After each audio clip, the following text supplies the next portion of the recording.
مع بداية السنة الدراسية الجديدة تركت ماريا مدرستها القديمة وراحت على مدرسة أكبر بالمدينة. كل شي كان جديد بالنسبة لها، الأساتذة، النظام، وخاصة التلاميذ. ليا وبول رفقات ماريا بالصف ما تركوها تتهنى بحياتها الجديدة. من أول يوم لها بالمدرسة استقبلوها باستهزاء وسمعوها كلام جارح. شفت الإسبادية اللي لبسته؟ هي شو ديموديه؟ انت شوفي ضفيرة مثل ضفير الساحرة الشريرة.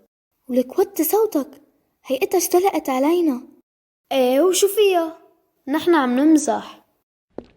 بعد كل اللي صار ماريا زعلت كتير وحست حالها وحيدة. كل يوم كانت ترجع على البيت هي وعم تبكي، ومن كتر ما انزعجت صارت تتهرب من الروحة على المدرسة. إما استغربت كتير لأن ماريا تلميذة مجتهدة وما كانت تغيب عن مدرستها أبداً. قدام هالواقع الصعب صلت ماريا بحرارة وطلبت من يسوع يساعدها. وبيوم من الأيام بيزور الأبونا المدرسة وبيخبر التلاميذ عن القاعدة الذهبية. القاعدة الذهبية؟ شو قصد الأبونا؟ أنا بعرف، اسألي ماريا شطورة الصف. اسمعوا منيح يا حلوين. القاعدة الذهبية بتقول: كل ما أردتم أن يفعل الناس لكم افعلوه أنتم لهم. بهالكلمات يسوع بيدعينا لحتى نتصرف مع كل الناس مثل ما منحب هن كمان يتصرفوا معنا. انتوا بتقبلوا حدا يأذيكن أو يسمعكن كلام جارح أو يشوه لكم سمعتكن قدام الناس؟ أكيد لا. ممتاز. فإذا كيف بتسمحوا لنفسكن تتصرفوا بهيدي الطريقة البشعة مع الناس؟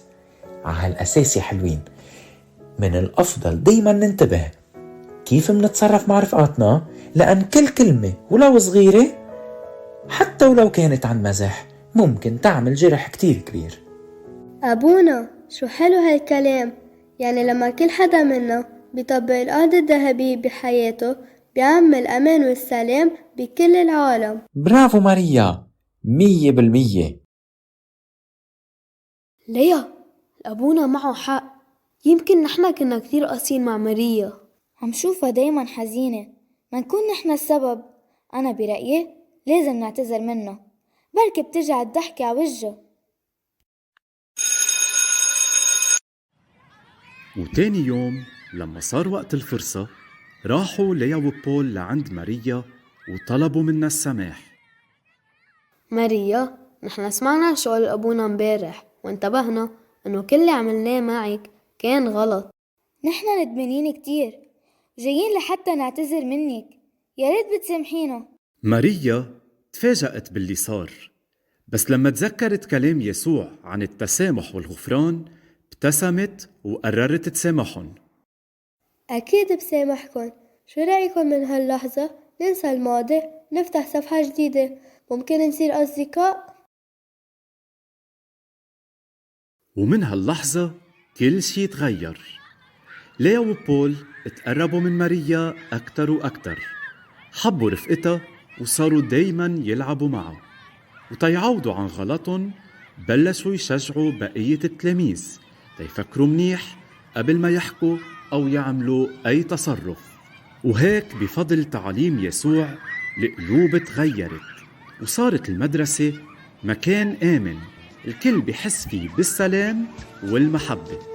خلينا يسوع حياتك تكون مراية لحياتك، حب رفقاتي